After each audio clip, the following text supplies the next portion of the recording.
Hope you enjoy it. Hello, I'm Alan Rickman. I'll leave you in the safe hands of in Rickman. For Martin Freeman for 1 or 2 minutes as we come to the conclusion of Ep 3.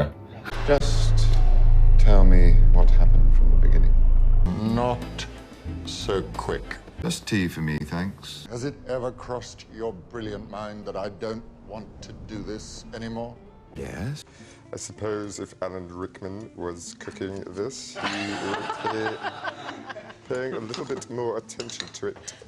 Have you ever considered that you ask too much, that you take too much for granted? Where else was I supposed to put it, mindy? You've just bought yourself a month's detention, though exactly where it had come from, no one was sure.